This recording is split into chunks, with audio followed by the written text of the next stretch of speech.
we are headed to LA. And in LA, they got this team called the Rams.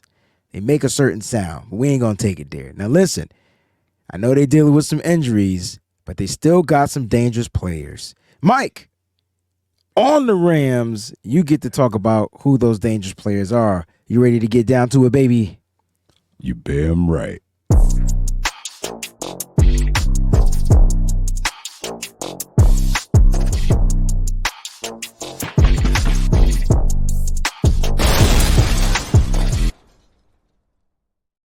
What's going on, 49er faithful?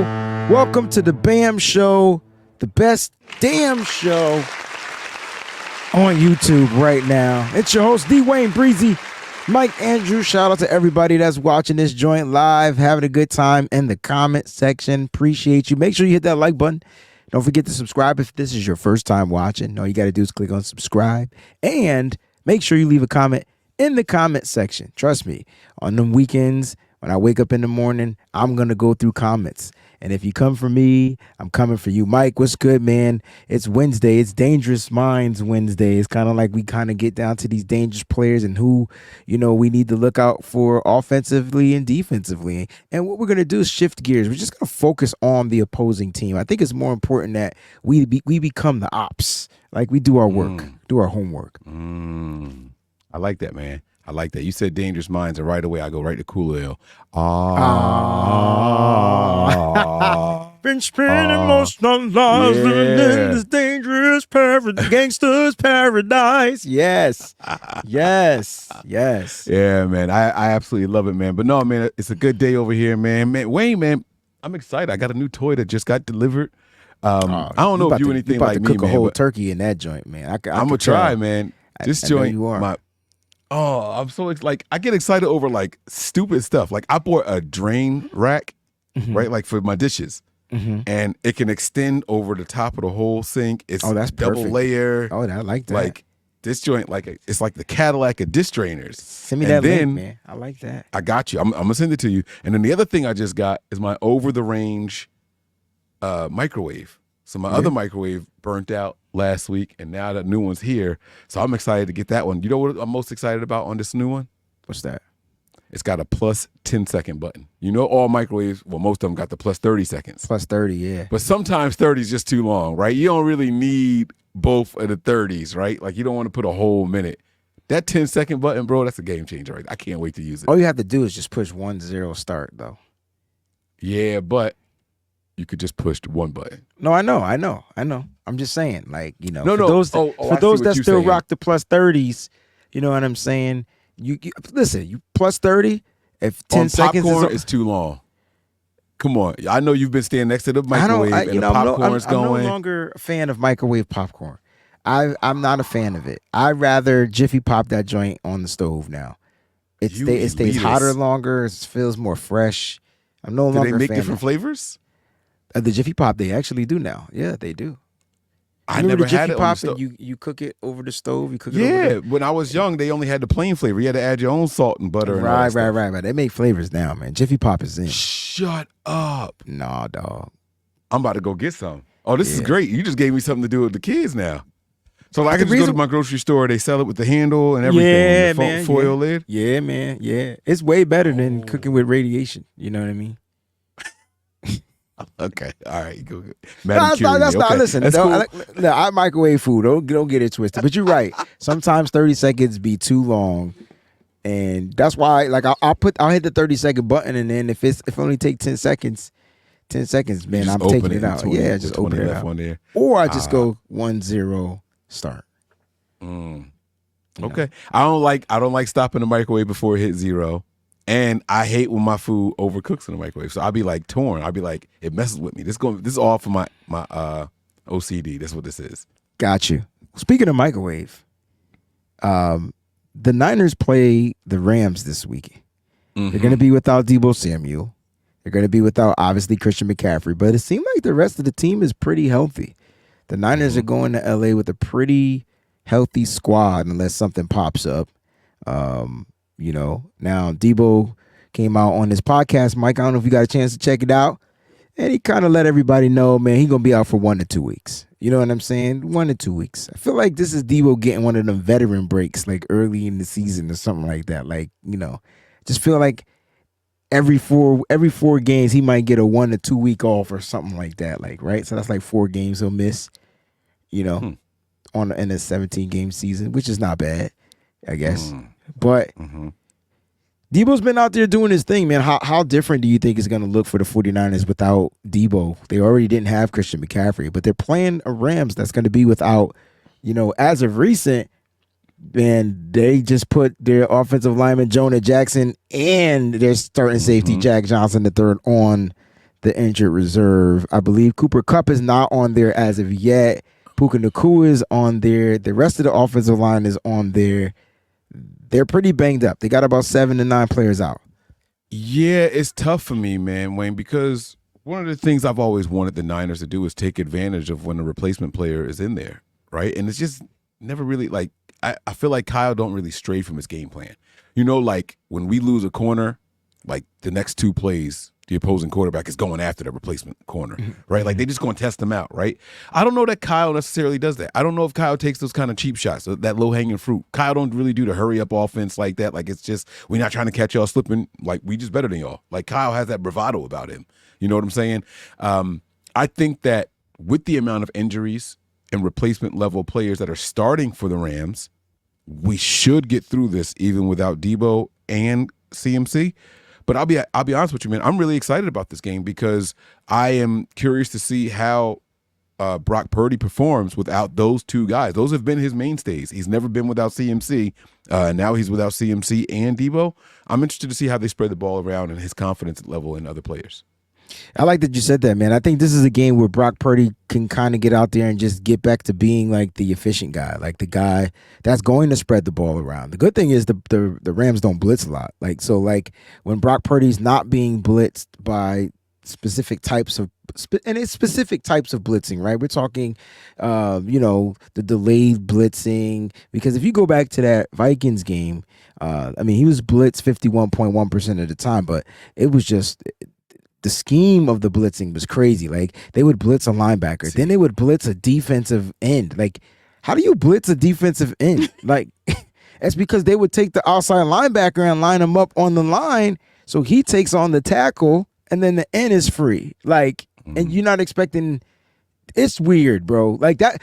I said that to say that they have a 3-4-2. Now, I will say that I don't think that the Rams 3-4 has the caliber of pieces that the Minnesota Vikings 3-4 has. Plus, they don't also have the mindset from a defensive coordinator. Like they have I think Shula's their defensive coordinator. It's not Brian Flores. Like, it's a different mindset, different players, different mentality. I have a question for you. It's a 2-parter though. So last time Brock Purdy was blitzed this much, was it the Giants game from last year? It was more than that. Nah, Brock Purdy was the Giants blitzed almost 80% of the time in that game. Are you serious? I'm dead serious. And Brock didn't have Deebo he didn't have Brandon Ayuk that game. He had Deebo that game. Right. So it was quick throws. It was quick throws to the front.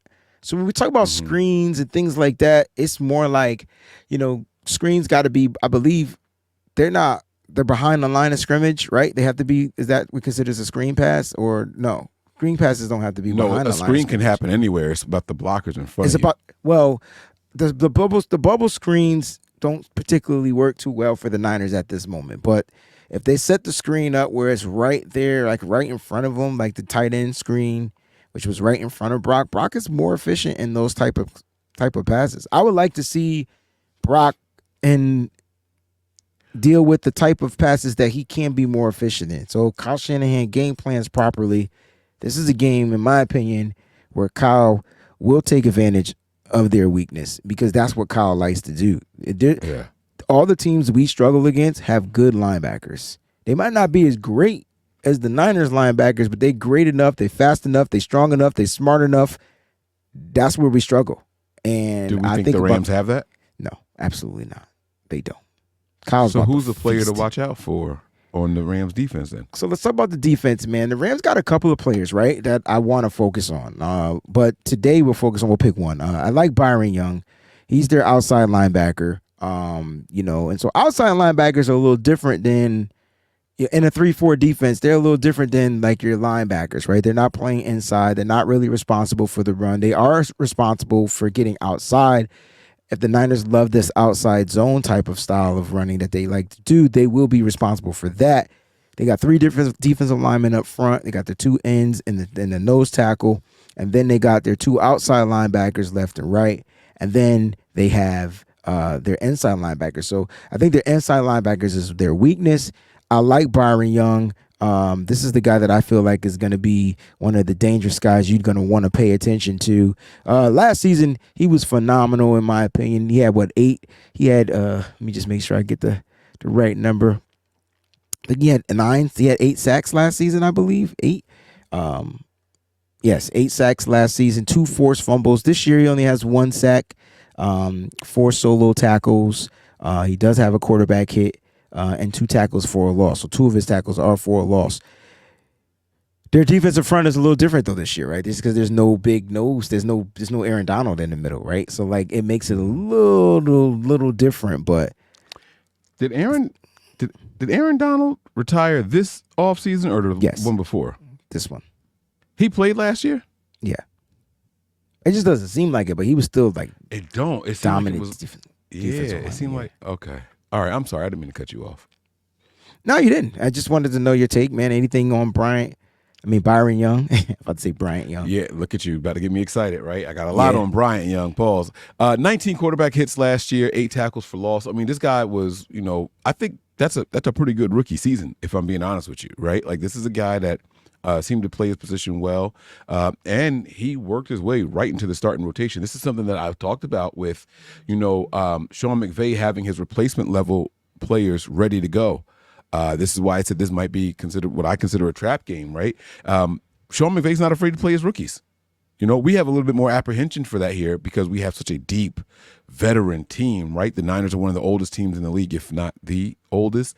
So it's hard for a rookie to come in here and crack the starting lineup.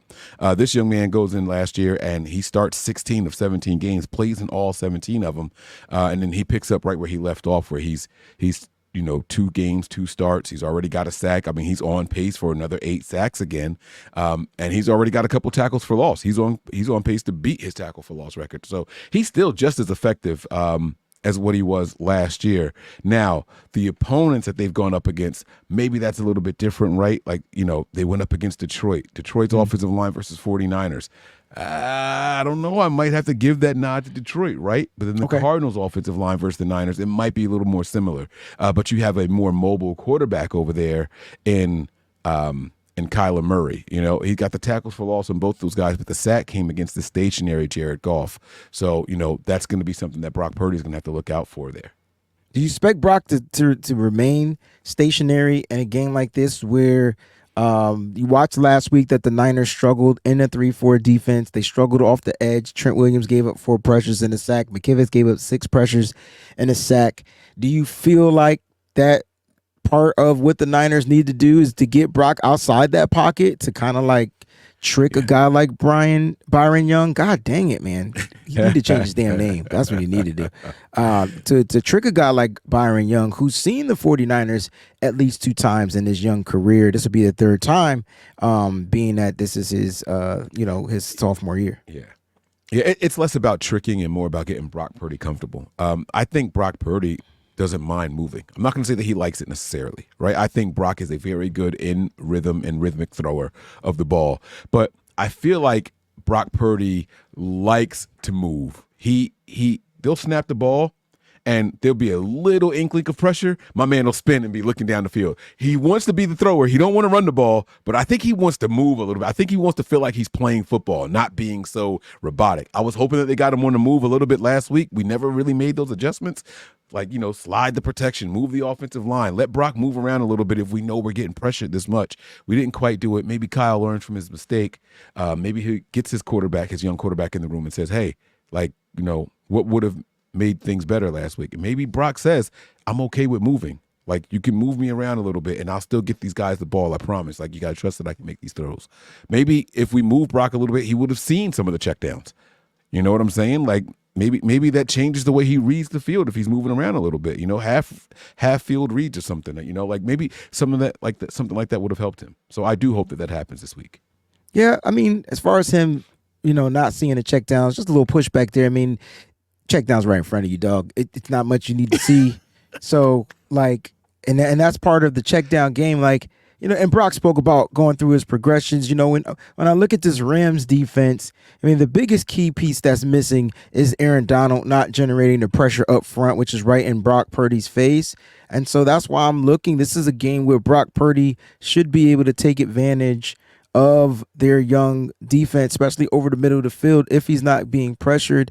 Now, Byron Young, what makes him dangerous is his speed on the outside and his ability to wreck house. I believe if we go back to that last game where they played the 49ers, I believe he had 2 sacks in that game. I could be wrong, but I believe that's a game. We go back to week 2.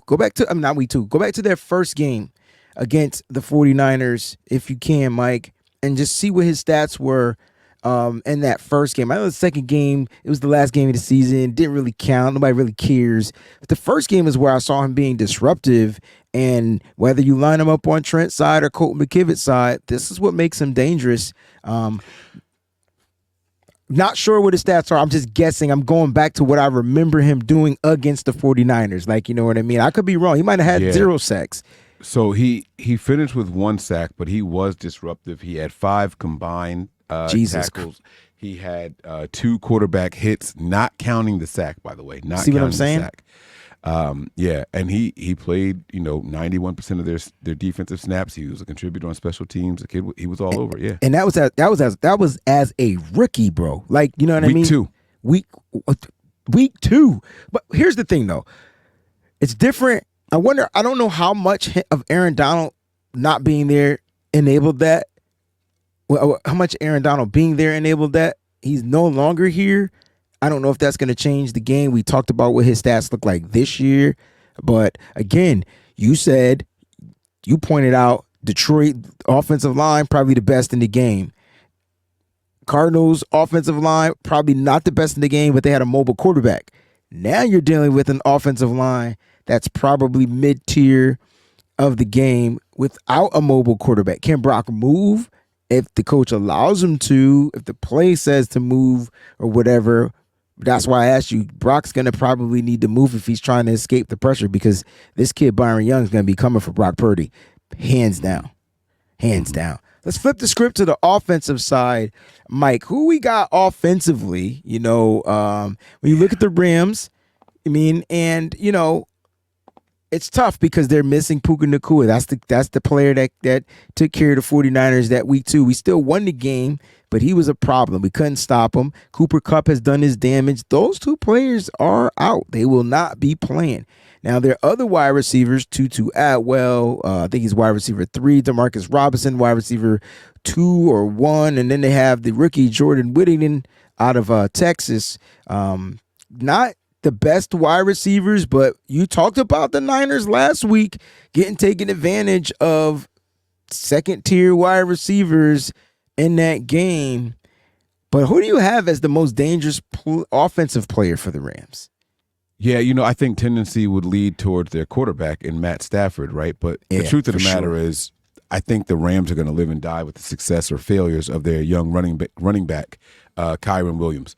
They're going to try to mix it up a little bit. They're going to give a couple of guys some extra carries, don't get me wrong, but Kiron Williams is the tone setter for this team. He was the young phenom that everybody was all ranting and raving about last season. He finished the season strong last year with over 1,100 rushing yards, and they are hoping that he picks up where he left off. The reason that they got those 10 wins was largely in part to his success on the field.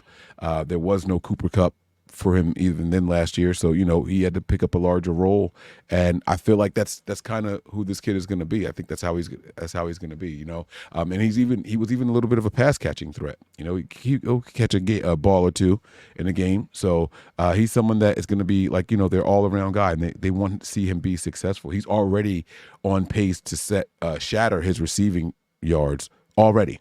again, you see these wide receivers for the Rams start falling off. The Puka Nacua injury, the Cooper Kupp injury now, right? And you see already this season he's got 7 receptions in just 2 short games. Last year he finished with 32. He's going to get a lot more targets as the season goes on, especially with these wide receivers on the sidelines. He's going to be the key to their offense. And especially since the Niners struggle against running backs catching the ball, getting to the outside. The Niners struggle against the screens. They give up these screen passes. He's the type of player, though, the difference between him and everybody else that they've played, because the Niners, I think, are like 98% success rate in allowing the screens to be called, right?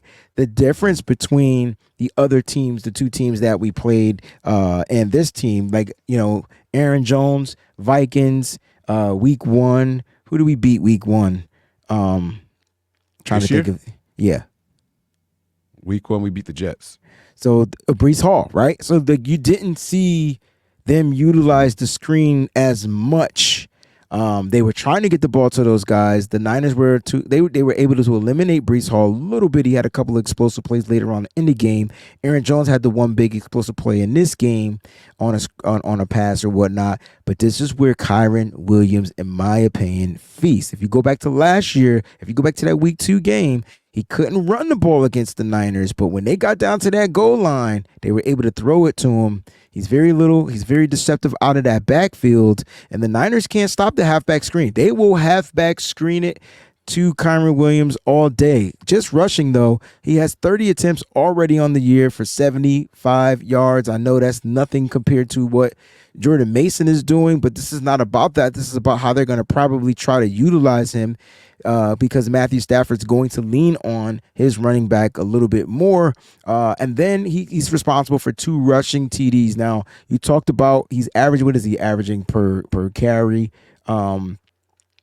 Let's see. This year he's at 4. I'm sorry, 2.5 2.5 yards per Yeah. carry. So he's not a super threat in the run game. But the Niners always allow players to just get right against them for some reason, and that's what I'm hoping we don't get. Like, I'm hoping Javon Hargrave, I'm hoping Malik Collins, if they do find ways to run these cutback plays, these plays up that middle of the field, I'm hoping they don't allow it to happen, and I'm hoping we're able to contain on the outside, because if he gets to the outside, that's where he's most dangerous.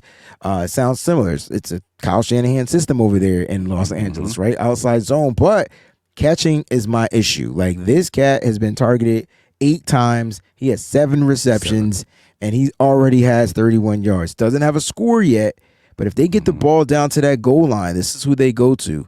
And for some reason, we're going to struggle. We can't figure out how to get the Rams off the field 3rd down. Kiron Williams is going to have a day. I like that you picked Kiron. Kiron is going to be a problem.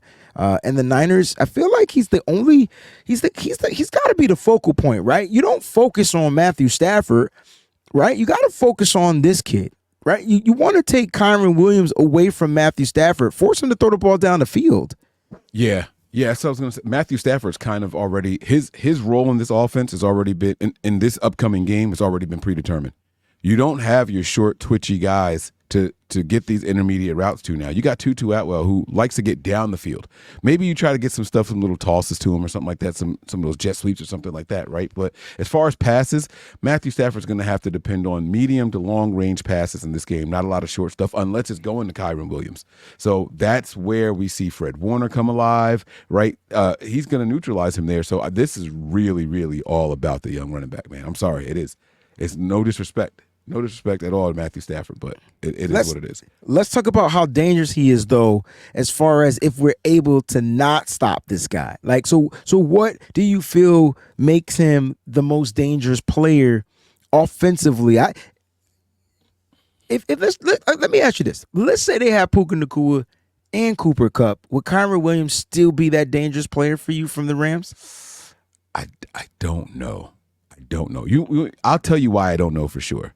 No, that's why I'm asking. Every time I think about Puka Nacua, I have this image in my mind, but then when I watch him, it's something different. He's never like wowed me. He's just super duper consistent. He's like Wes Welker, just bigger, just stronger. Just like he's very, very consistent.